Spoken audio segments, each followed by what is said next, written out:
ప్రేక్షకులందరికీ నమస్సుమాంజలి. మనం ఈరోజు నవంబర్ మాస ఫలితాలు చెప్పుకుంటున్నాము. ప్రస్తుతము నవంబర్ నెల అంటే కార్తీక మాసం నడుస్తూ ఉంటుంది. కార్తీక మాసం విశేషంగా శివుడి పూజకి విష్ణుమూర్తి పూజకి కూడా చాలా ముఖ్యమైన మాసంగా హరిహరులు ఇద్దరికి సంబంధించిన మాసంగా కార్తీక మాసాన్ని చెప్పుకుంటాము. తదుపరి రాశి మకర రాశి. మకర రాశికి అధిపతి శని భగవానుడు. మకర రాశిలో ఉండేటటువంటి నక్షత్రాలు ఉత్తరాషాఢ 2, 3, 4 పాదాలు, శ్రవణం 4 పాదాలు, ధనిష్ట 1, 2 పాదాలు ఉంటాయి అన్నమాట. మకర రాశిని లగ్నంగా చేసుకుని గ్రహాల చలనం చూడాలి అని అంటే 2వ ఇంట్లో అంటే కుంభంలో రాహు ఉన్నారు, మీనంలో శని వక్రించున్నారు, మిథునంలో ఉండేటటువంటి గురువు అతిచారం వల్ల కర్కాటకంలోనికి వచ్చారు. ఎప్పుడు అక్టోబర్ 20వ తారీఖున. అప్పటి నుంచి కూడా నవంబర్ చివరి వరకు కూడా గురువు కర్కాటకంలోనే ఉంటారు. సింహంలో కేతు ఉన్నారు, కన్యలో శుక్రుడు ఉన్నారు, తులలో రవి ఉన్నారు, వృశ్చికంలోనేమో కుజబుధులు ఉన్నారు. అయితే రాశులు గ్రహాల చాలా మార్పులు ఎలా ఉన్నాయి అని అంటే అక్టోబర్ 28వ తారీఖున తులలో ఉన్న కుజుడు వృశ్చికంలోనికి వచ్చాడు. నవంబర్ 16న తులలో ఉన్నటువంటి రవి వృశ్చికంలోనికి వస్తారు. నవంబర్ 3వ తారీఖున కన్యలో ఉన్నటువంటి శుక్రుడు తులలోనికి వస్తారు. ఇది తుల ఆయనకి స్వరాశి అవుతుంది అన్నమాట. ఇంకా ముఖ్యంగా చెప్పాల్సింది ఏంటంటే శుక్రమూఢం ఎప్పుడంటే నవంబర్ 26వ తారీఖు నుంచి వచ్చే సంవత్సరం 2016 ఫిబ్రవరి 16 వరకు 2026 ఫిబ్రవరి 16 వరకు కూడా శుక్రమూఢం ఉంది. ఇన్ని నెలలు శుక్రమూఢం ఉండడం మూలంగా ఈ కాలంలో ఎటువంటి శుభకార్యాలు, వివాహ శుభకార్యాలు కానీ, గృహప్రవేశాలు కానీ, గృహారంభాలు కానీ ఎటువంటి శుభకార్యాలు చేయకూడదు. ఏం చేసినా నవంబర్ 26 లోపు చేసుకోవాలి, లేదా ఫిబ్రవరి తర్వాత చేసుకోవాలన్నమాట. ఇక ఈ రాశిలో వాళ్ళకి ఏంటంటే ప్రతి పనిలో కూడా ఈ మాసం అంత మిశ్రమంగా ఉంది, చాలా గొప్పగా లేదు, సామాన్యంగా నడుస్తుంది అన్నమాట. వీళ్ళకి ప్రతి పనిలోనూ ఆటంకాలు ఎదురవుతాయి. ఈ ఆటంకాలు దాటుకుంటూ వీళ్ళు పనిచేయాల్సి వస్తుంది. ప్రతి పని ఏ పని మొదలు పెట్టినా అది వాయిదా పడే అవకాశం చాలా ఉంది. అలాగే ఇంట్లో పరిస్థితులు అయితే కుటుంబంలో పరిస్థితులు బాగానే ఉంటాయి, కానీ మీకు అది సామాన్యంగా నడుస్తూ ఉంటుంది. కుటుంబంలో కూడా కొన్ని శుభకార్యాలు చేస్తారు, లేదా శుభకార్యాలకు మీరు అటెండ్ అవుతారు. అది ఇంకా శుభకార్యాల కోసమని వీళ్ళు ప్రయాణాలు చేయడం జరుగుతూ ఉంటుంది. అయితే ప్రయాణాలు చేసేటప్పుడు మీకు చాలా సంయమనం అవసరం. మొత్తానికి ఈ మాసం అంతా కూడా మీరు చాలా జాగ్రత్తగా, చాలా ఓపికగా, చాలా సంయమనంతో ఉండాలి. మీరు కోపం తెచ్చేసుకోవడము, ఎదుటి వాళ్ళ మీద గొడవలు పడడము ఇట్లాంటిది ఈ మాసంలో మీకు అస్సలు కలిసి రాదు. అందువల్ల మీరు చాలా నెమ్మదిగా ఉండాలి. ఏ పనిలో అయినా కూడా ఆలస్యం అవుతున్నా మీరు విసుగు చెందకుండా సంయమనంగా పాటించి ఓర్పుగా ఉండాల్సి వస్తుంది. మీరు ఇవన్నీ జరగాలి అని అంటే మీరు దైవారాధన చేయాలి. మీ కుటుంబానికి కులదేవత ఎవరో, లేదా మీకు ఇష్టమైన దేవుడు ఎవరైతే వాళ్ళ ఆరాధన ప్రతినిత్యం మానకుండా చేయండి. దానివల్ల మీకు కాస్త పరిస్థితులు అనుకూలంగా నడవగలిగే శక్తి సామర్థ్యాలు ఆ భగవంతుడు మీకు ఇస్తాడు. ఇక ఆర్థికంగా పర్వాలేదు, ఆర్థికంగా బాగానే ఉంటుంది, కానీ డబ్బు ఒకటి ఉన్నా సరిపోదు కదా. ఆర్థికంగా బాగుంటుంది, కానీ కొంచెం ఇటువంటి ఒడిదుడుకులు, బాధ్యతలు ఇవన్నీ మీకు చాలా ఎక్కువగా ఉంటాయి. కుటుంబంలో ఉన్న సమస్యలు మీరు పరిష్కరించుకుంటారు. ఒత్తిడి వల్లే మీకు ఇన్ని ఇబ్బందులు వస్తూ ఉంటాయి అన్నమాట. ఇతరులకు సహాయం చేయడానికి మీరు ముందుంటారు, కానీ ఇప్పుడు ఇతరులకు చేసే సహాయాన్ని ఒకసారి ఆలోచించండి. ఇది నేను చేస్తే నాకేమైనా నష్టం జరుగుతుందా, లాభం మాట పక్కన పెట్టండి, నష్టం జరుగుతుందా, దీనివల్ల నాకు ఎలా ఉంటుంది అనేది ఆలోచించి మీరు ఎవరికైనా కూడా సహాయం చేయండి. తొందరపడి మీరు ఇతరులకి సహాయాలు చేసి చిక్కుల్లో మాత్రం పడకూడదు. ఇంకా విద్యార్థులకు చదువు మీద శ్రద్ధ పెట్టాలి. చదువు మీద శ్రద్ధ పెడితే మీకు బాగానే ఉంటుంది. ఇక ఈ మాసంలో ఏంటంటే అక్టోబర్ 22 నుంచి నవంబరు 21 వరకు కూడా కార్తీక మాసం నడుస్తుంది. కార్తీక మాసంలో చిన్న దానం కూడా మంచి ఫలితాలను ఇస్తుంది. అందువల్ల ఈ కార్తీక మాసంలో అన్నదానం, వస్త్రదానం, దీపదానం, ఈ దానాలన్నీ కూడా చాలా మంచివి. అందువల్ల మీరు ఈ దానాలు చేయడం వల్ల మీకు మంచి జరుగుతుంది. అలాగే మీకు చేసిన దానికి 10 రెట్ల పుణ్యం కూడా లభిస్తుంది. ఈ కార్తీక మాసం అంటే శివారాధన ముఖ్యమే, విష్ణారాధన ముఖ్యమే. అందువల్ల మీరు శివకేశవులు ఇద్దరిని పూజించడం వల్ల మీకు చాలా మంచి జరుగుతుంది. శివాభిషేకం చేయించండి, తప్పకుండా మీకు అన్ని సమస్యలు తీరుతాయి. అలాగే శివాలయం సందర్శించండి, విష్ణాలయం సందర్శించండి. ఇక నవంబర్ 22వ తారీఖు నుంచి మార్గశిర మాసం మొదలవుతుంది. మార్గశిర మాసం అంటే విశేషంగా లక్ష్మీదేవి ఆరాధన మంచిది.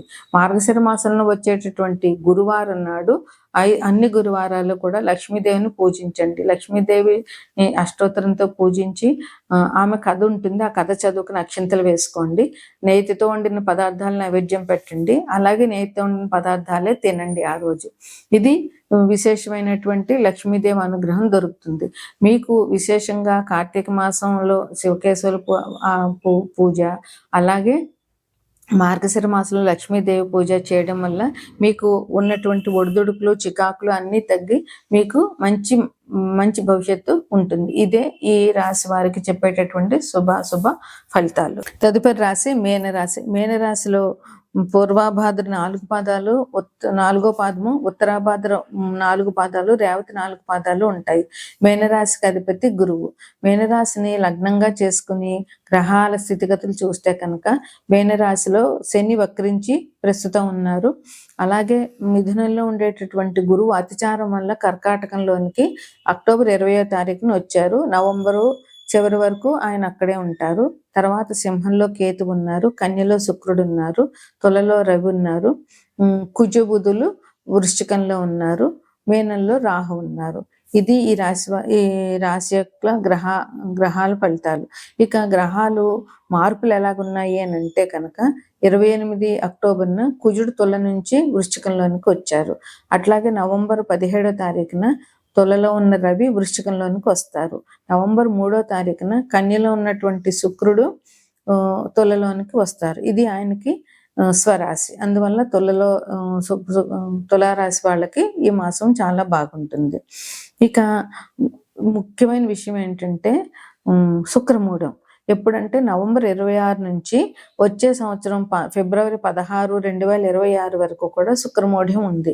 ఈ మూఢ్యంలో ఎటువంటి శుభకార్యాలు చేయడానికి కుదరదు. పెళ్లిళ్ళు కానీ, గృహప్రవేశాలు కానీ, గృహారంభాలు కానీ ఎటువంటి శుభకార్యాలు చేయకూడదు. అందువల్ల ఎందుకంటే శుభాలను ఇచ్చేవాడు శుక్రుడు. ఆయన మూఢంలో ఉన్నప్పుడు మనకి శుభకార్యాలకి పని చేయడానికి కుదరదు. ఇక నవంబరు 26 లోపునే ఎటువంటి కార్యాలైనా చేయాలి, లేదా ఫిబ్రవరి 16 తర్వాత చేయాలి. ఇంకా ఈ రాశి వారికి ఎట్లా ఉంటుంది అంటే, ఈ రాశి వారికి కుటుంబ అవసరాలు బాగానే తీరుతాయి.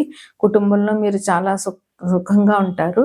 మీరు కుటుంబ సభ్యులతోటి ఎటువంటి గొడవలు లేకుండా చాలా ఆనందంగా ఒకరి మాటలు ఒకరు గౌరవించుకుంటూ చాలా సుఖంగా నడుపుతుంది. ఇంకా ధనానికి లోటు ఎటువంటిది ఉండదు. మీ ఖర్చులకు కావాల్సినటువంటి ధనం మీకు లభిస్తుంది అన్నమాట. మీరు ఏ పనులు మొదలు పెట్టినా కూడా విజయవంతం అవుతాయి, అందులో ఎటువంటి సందేహం లేదు. అలాగే కానీ శ్రమ మాత్రం మీకు చాలా అధికంగా ఉంటుంది. కష్టపడడం మాత్రం చాలా ఎక్కువగా ఉంటుంది తప్పకుండా. ఇంకా భూమి కొనుగోలు చేసుకోవాలి అనుకుంటున్న వాళ్ళకి, ఇల్లు కొనుగోలు చేసుకోవాలనుకుంటున్న వాళ్ళకి ఈ మాసం చాలా బాగుంది. అది నవంబర్ 26 లోపున మీరు ఏం చేసినా కూడా మంచిగా జరుగుతుంది అన్నమాట. తర్వాత మీకు కొత్త కార్యక్రమాలు చేస్తారు. అలాగే కొత్త పరిచయాలు కూడా మీకు పెరుగుతాయి. ఈ కొత్త కార్యక్రమాల వల్ల మీలో ఉన్నటువంటి టాలెంట్ పెరుగుతుంది. మీకు కొత్త విషయం నేర్చుకున్నట్టు ఉంటుంది. దానివల్ల కొత్త విషయం నేర్చుకున్నప్పుడు మనసుకు చాలా సంతృప్తి, చాలా గర్వంగా అనిపిస్తుంది. అందువల్ల మీరు మానసికంగా కూడా చాలా బాగుంటారు. ఈ కొత్త పరిచయాల వల్ల మీకు సంఘంలో గౌరవం పెరుగుతుంది. పరస్పరం ఒకటి ఆలోచన ఒకరు మార్చుకోవడం వల్ల మీకు తెలియని విషయాలు వాళ్ళ నుంచి, వాళ్ళకి తెలియని విషయాలు మీ నుంచి నేర్చుకోవడం, అలా పరస్పర స్నేహం పెరుగుతుంది. ఒక కొత్త విషయాలు నేర్చుకున్న తృప్తి కూడా మీకు లభిస్తుంది అన్నమాట. ఇంక వృత్తి ఉద్యోగాల్లో ఉన్న వాళ్ళకి ఎటువంటి ఇబ్బందులు లేవు. ఎటువంటి వృత్తిలో వాళ్ళకైనా కూడా మంచి ధనలాభం ఉంది. మీ వృత్తిలో మంచి అభివృద్ధి ఉంటుంది. అలాగే ఉద్యోగాల్లో వాళ్ళకి మీకు మంచి అవకాశాలు ఉన్నాయి. మీ అభివృద్ధిని మీ అధికారులు గుర్తిస్తారు. అలాగే మీ చేసేటటువంటి పనిని కూడా మీ అధికారులు గుర్తించడము, వాళ్ళు మిమ్మల్ని మెచ్చుకోవడము, అలాగే మీకు ఉద్యోగంలో మంచి నమ్మకము, ఒక ధైర్యం రావడము జరుగుతుంది ఈ మాసంలో. ఇంకా ఆర్థికంగా చాలా బాగుంటుంది. ఎటువంటి ఇబ్బందులు ఉండవు. ఆర్థికంగా మంచి ప్రయోజనాలు ఈ రాశి వాళ్ళకి జరుగుతాయన్నమాట. నిరుద్యోగులకు కూడా ఉద్యోగ అవకాశాలు వస్తాయి. ఎవరైతే ఉద్యోగాలకి ట్రై చేస్తున్నారో వాళ్ళు తప్పకుండా ధైర్యంగా ఉద్యోగానికి అప్లై చేయడము, ఇంటర్వ్యూలు ఫేస్ చేయడం జరిగితే ఉద్యోగం తప్పకుండా వస్తుందన్నమాట. ఎవరైతే పెళ్లి కోసం చూస్తున్నారో, పెళ్లి సంబంధాలు వెతకడము, పెళ్లిళ్ళు జరగాలనుకుంటున్న వాళ్ళకి ఇది మంచి కాలంగా ఉంది. అందువల్ల ఈ టైంలో మీరు పెళ్లిళ్ళు సెటిల్ పెళ్లిళ్ళు చేసుకోవడము చాలా మంచిది. పెళ్లికి సంబంధించినటువంటి కార్యక్రమాలు మొదలు పెట్టడం కూడా ఈ మాసంలో మీకు చాలా మంచిది. మీరు తొందరపడి ఎవరికి హామీలు ఇవ్వద్దు. హామీలు ఇచ్చారంటే మీరు ఇరుక్కునే అవకాశం ఉంటుంది కనుక అది విషయం ఎలాంటిదో పూర్తిగా ఆలోచించకుండా ఎటువంటి హామీలు ఇవ్వద్దు. విద్యార్థులకు మాత్రం చాలా మంచి ప్రోగ్రెస్ ఉన్నది. వాళ్ళు చాలా మంచిగా ప్రతి సబ్జెక్టులోనూ మంచి మార్కులు సాధించి మంచి అభివృద్ధిలోకి వస్తారు. మీకు సంఘంలో పలుకుబడి, గౌరవం అవన్నీ కూడా బాగా పెరుగుతాయన్నమాట. అందువల్ల మీకు సమాజంలో గౌరవం పెరుగుతుంది, మీకు మానసికమైన తృప్తి ఉంటుంది. అలాగే మీరు ఎవరికైనా కూడా హెల్ప్ చేసే అవకాశం ఉంది కనుక దానివల్ల కూడా మీకు మానసిక తృప్తి లభిస్తుంది. ఇక అక్టోబర్ 22 నుంచి నవంబరు 21 వరకు కూడా కార్తీక మాసం ఉంది. కార్తీక మాసంలో శివ ఆరాధన, విష్ణు ఆరాధన విశేషంగా చెప్పాలి. అందుకని మీరు శివాలయానికి వెళ్ళడము, శివాభిషేకం చేయించడము, అలాగే విష్ణు ఆరాధనకి విష్ణాలయాలు కానీ వెంకటేశ్వర స్వామి ఆలయాన్ని కానీ సందర్శించడము, అందువల్ల మీకు చాలా మంచి జరుగుతుంది. కార్తీక మాసంలో ఎటువంటి దానమైనా కూడా విశేషమైన ఫలితాలు ఇస్తుంది. చిన్న కార్యం చేసినా మంచి ఫలితాలు లభిస్తాయి.